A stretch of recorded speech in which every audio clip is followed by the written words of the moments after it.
Hello, lovelies. Happy New Year. Happy 2026. So it's another year, and I have decided to do a cover to cover challenge where I read through the whole Bible.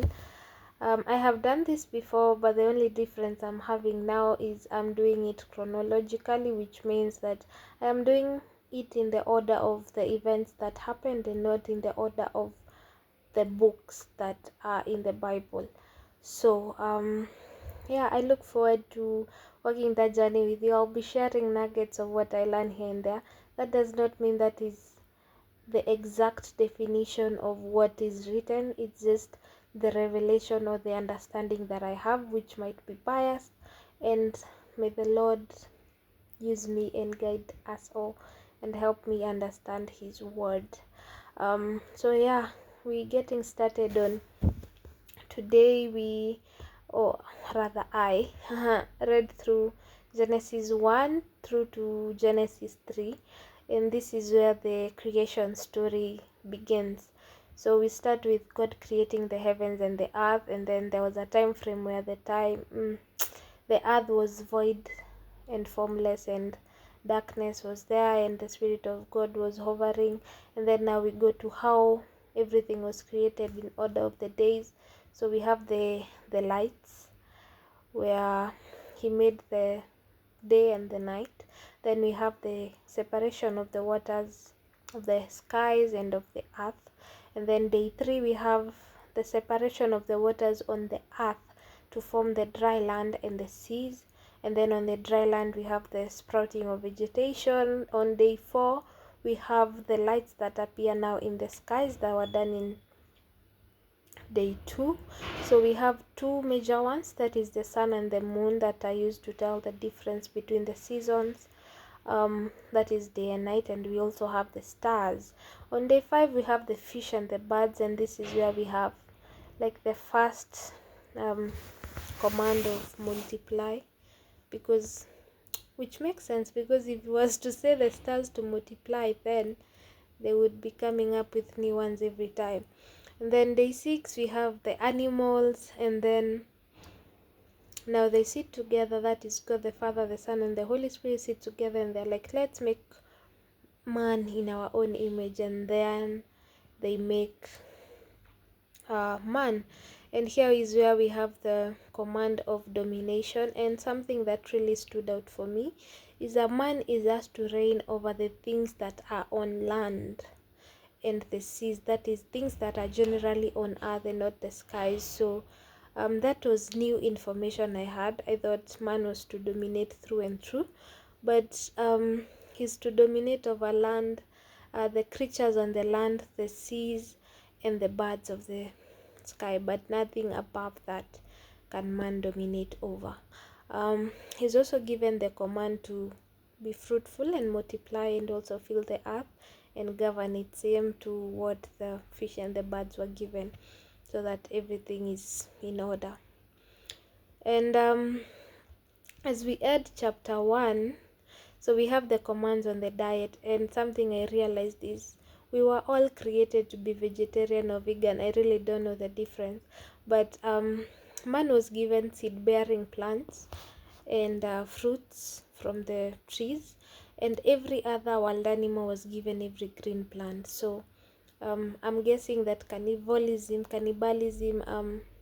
or carnivorous things and animals came after the fall. So yeah, so we move on to chapter 2, where we are given now an in-depth look at how everything started. That is how I am seeing it.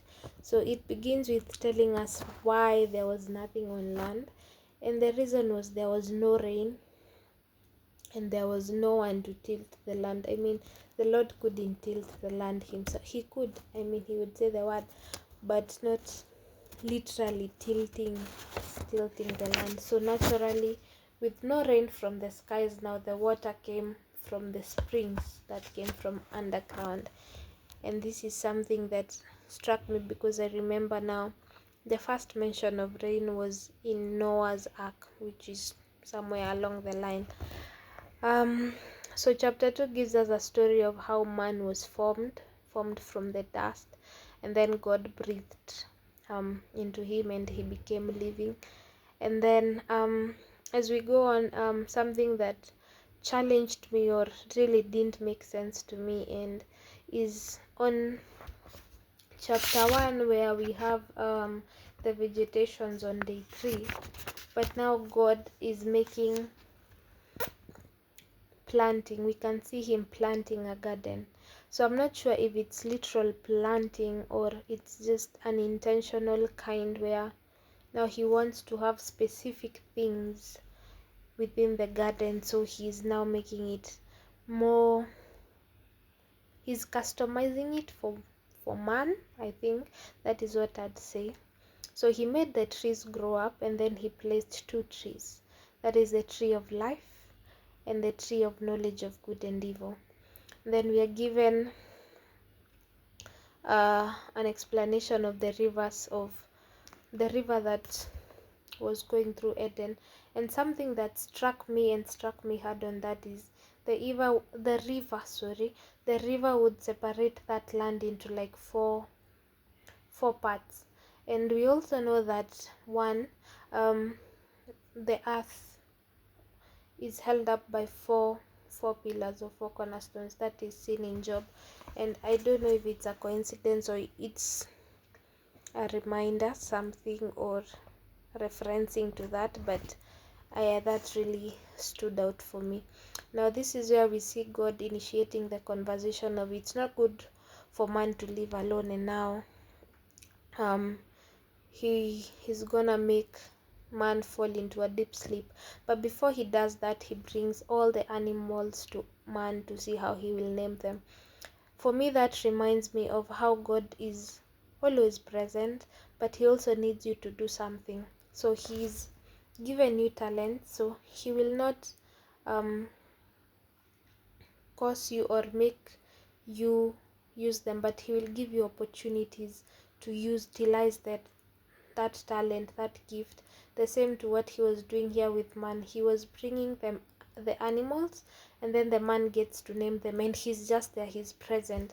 The same to us. So now he puts man into a deep sleep, gets a rib out of him, and then makes a woman. And the man, once he's awake, he's so happy. He's like, hey, I finally have someone of my kind. So he calls her woman, and then we go on to chapter 3.